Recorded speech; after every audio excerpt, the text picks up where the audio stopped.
Bismillahirrahmanirrahim. Ali Imran 102 sampai 104. Ya ayyuhalladzina amanu, wahai orang-orang yang beriman. Dalam Quran kadang itu memakai ya ayyuhan nas, kadang ya ayyuhalladzina amanu. Kalau ya ayyuhan nas itu artinya yang dituju manusia secara umum. Mau agamanya apa, mau sukunya apa, pokoknya yang penting manusia.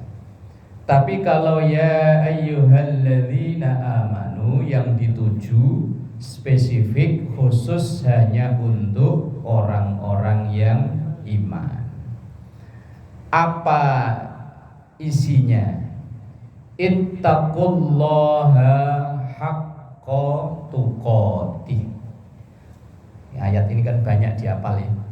Ittaqullah, bertakwalah kepada Allah, haqqa tuqatih, dengan sebenar-benarnya takwa.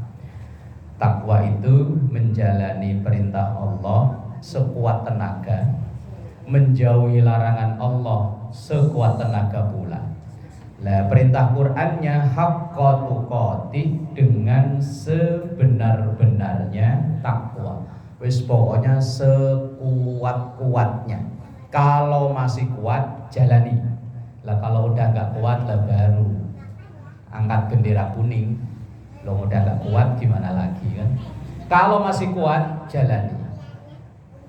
Dan memang terkadang menjalani perintah agama itu kerasa berat. Tapi yo kadang enggak, tergantung amanunya tadi itu.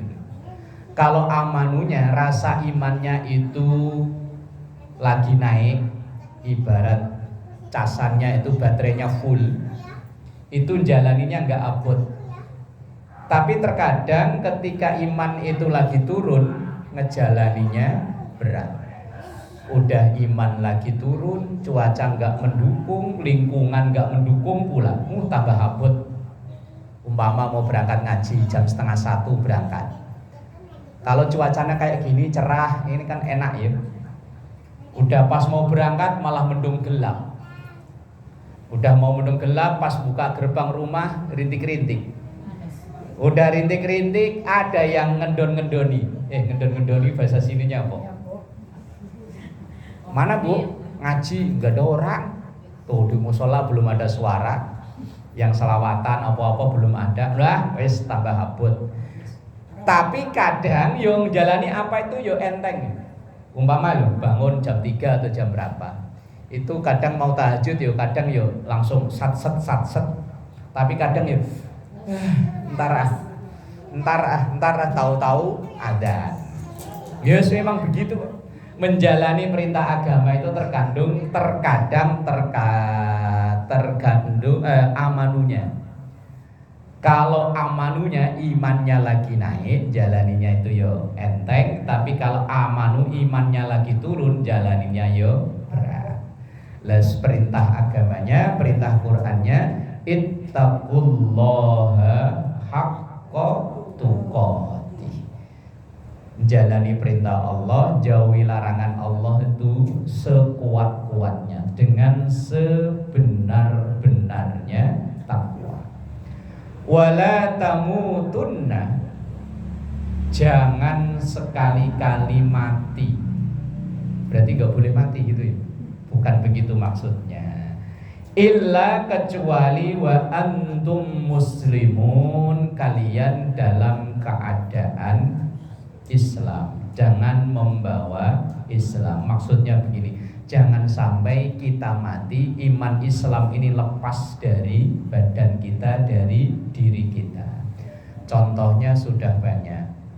Orang yang lahir dari keluarga muslim, mudanya yo muslim, menjelang maghrib malah keluar dari Islam. Na'udzubillah. Ya kalau yang keluar Islam itu orang awam ya wajar. Ini malah kadang orang-orang terdidik. Hanya karena urusan tertentu akhirnya keluar dari Islam. Ada yang orang keluar dari Islam malah pas pulang dari umroh. Ngeri ya. Iya, nggak ada jaminan bahwa iman Islam itu tetap ada dalam tubuh kita. Maka setiap saat, setiap waktu, doa yang kadang kita baca mohon pada Allah, ya Allah biha, ya Allah biha, ya Allah bi husnil khatimah. Kalau dalam konteks ini, ya Allah, dengan segala amal yang saya lakukan, moga-moga saya diwafatkan dalam keadaan husnul khatimah. Tapi ada satu hadis disampaikan bahwa seseorang itu akan diwafatkan dalam keadaan seperti apa yang terbanyak dia lakukan kesehariannya. Orang yang sehari-harinya banyak berbuat baik, insya Allah diwafatkan dalam keadaan baik. Tapi ya sebaliknya, kalau orang sehari-harinya baik dan buruknya kok lebih banyak buruknya, ia dikhawatirkan ia dimatikan oleh Allah dalam keadaan husnul khatimah. Ya moga-moga kita semuanya, orang-orang terdekat kita, suatu saat nanti diwafatkan oleh Allah dalam keadaan husnul khatimah. Amin ya rabbal alamin.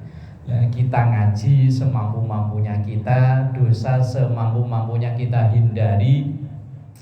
Ini kan dalam rangka wala tamutunna illa wa antum muslimun, itu tadi.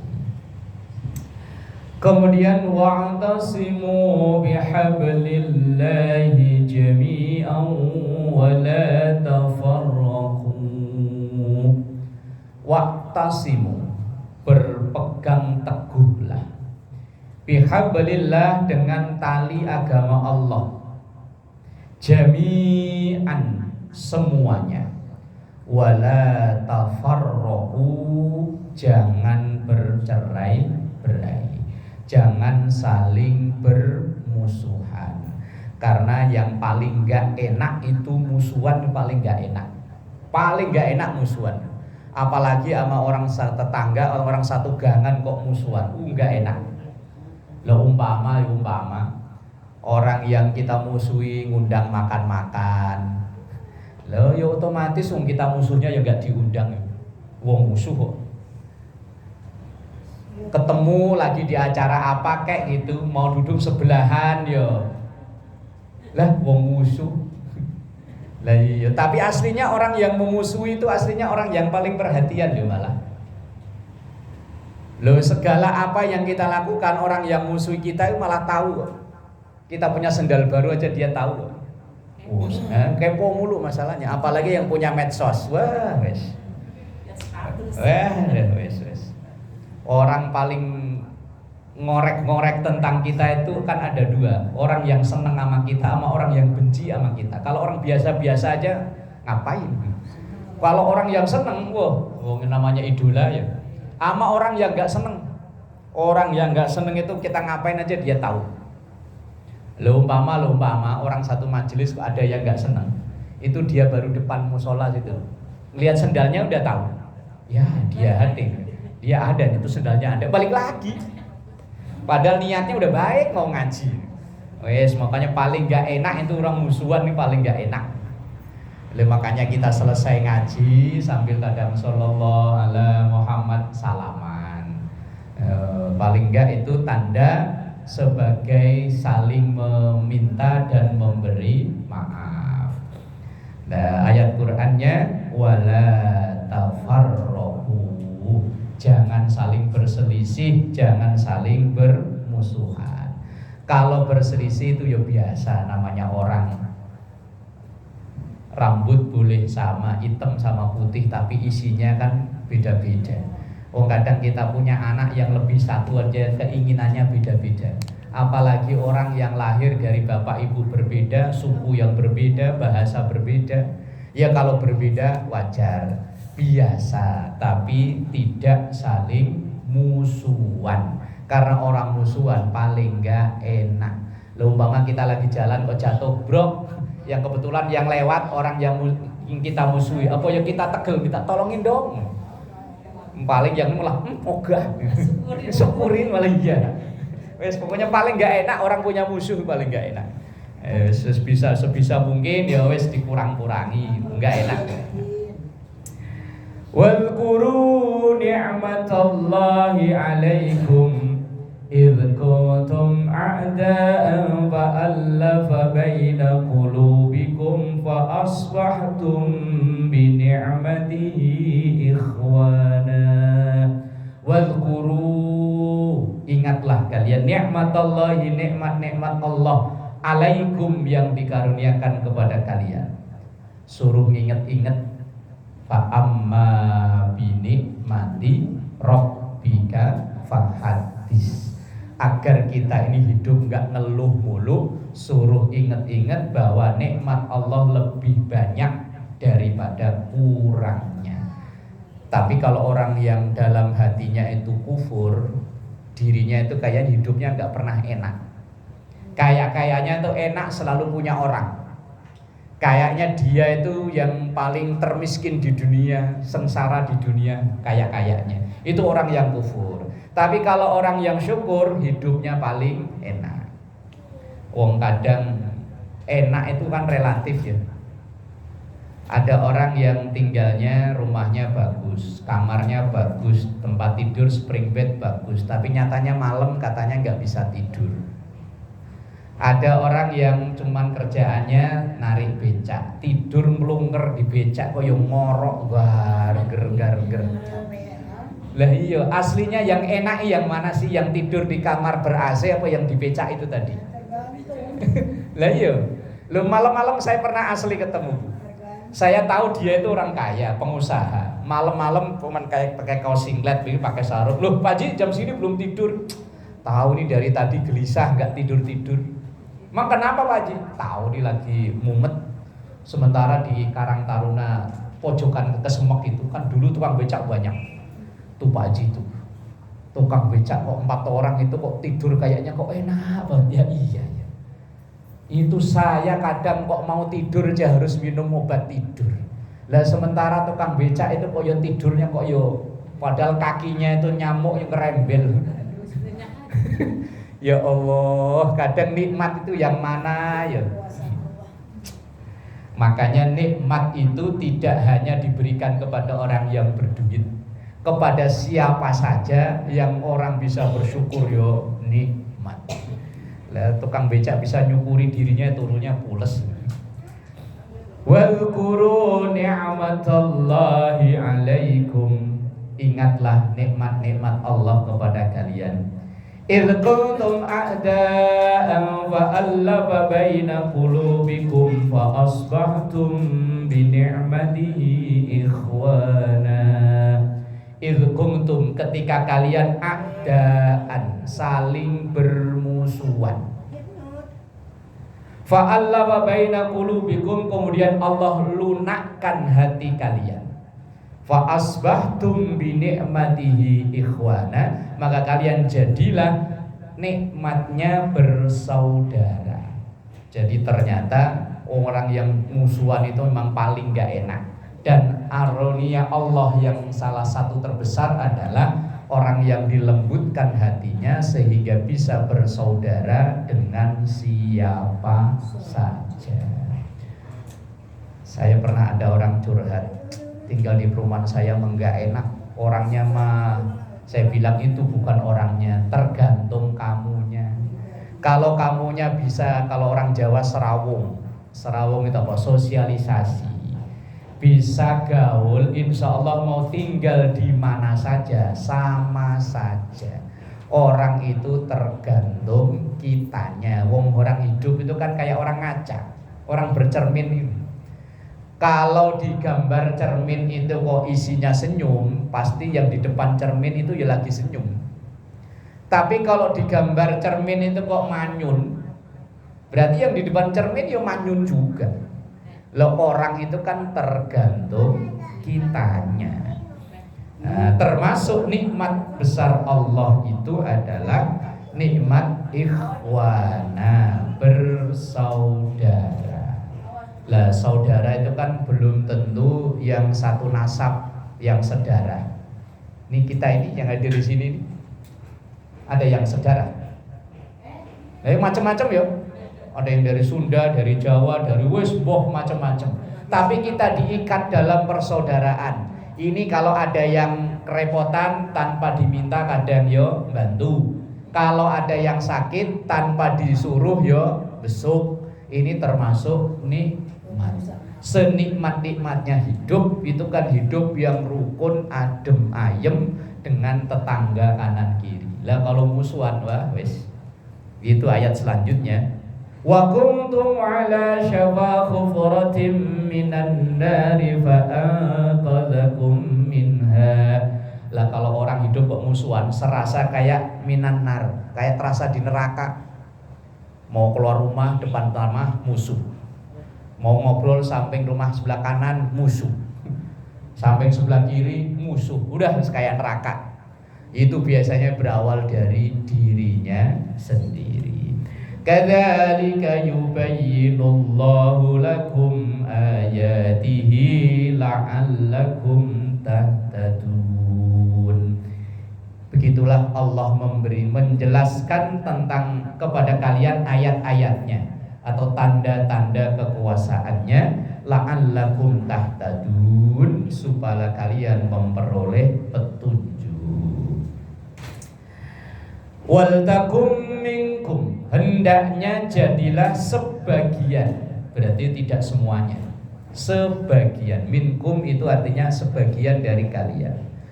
Ummatun, sekelompok orang, yad'una ilal khairi, yang berdakwah, mengajak kepada kebaikan. Wa ya'muruna bil ma'ruf, memerintahkan kepada yang baik. Wa yanhauna 'anil munkar, dan mencegah dari yang hal-hal tidak baik. Artinya orang amar ma'ruf nahi mungkar itu aslinya tugas kita semua, hanya dengan cara yang berbeda. Wis minimal lah. Kita lagi jalan, ada bocah naik motor ngebut, kita nasihatin, alon-alon, hati-hati, pelan-pelan, jangan ngebut. Nah ini termasuk nahi mungkar. Kita lagi jalan mau dari rumah ke sini, ada temen yang belum pernah atau ngaji cuman masih jarang-jarang, Bu, daripada di rumah aja, yuk. Nah itu namanya ya amar ma'ruf.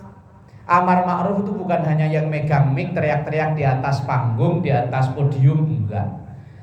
Kita lagi ngobrol dengan seseorang yang umpama orang itu belum begitu mengenal sholat, kemudian kita bercerita tentang sholat, kita bercerita tentang ajaran-ajaran agama, itu ya bagian dari dakwah. Umpama ada orang, mau kemana Bu? Saya mau ngelabrak si ono, omongannya pedes kayak cabai apa itu? Jablay. Saya pernah dengar ada orang ngomong itu kok. Terus kita, gak usah begitu, malu udah sama-sama tua. Lagian kita satu gangan, satu RT juga gak usah. Nah ini termasuk nahi mungkar. Nahi mungkar bukan hanya yang ngalang-ngalangi, ngancur-ngancuri tempat diskotik, enggak. Ya sesuai kapasitas kita lah. Ada tadi misalnya ada orang mau berantem, terus kita cegah, kita ajak omong yang baik, gak jadi berantem. Lah itu termasuk nahi mungkar. Wa ulaika humul muflihun. Mereka-mereka inilah orang yang mau ngajak yang baik, mau nyegah kepada yang tidak baik, termasuk orang-orang yang beruntung. Beruntung maksudnya begini, umpama ada orang yang dulunya nggak pernah mau ngaji, karena kita omongi akhirnya dia ikut ngaji. Selama orang itu mau ngaji, pahala yang didapat orang itu, kita dapat pahalanya juga. Kayak orang bisnis MLM itu, kan ada downline orang bawahannya.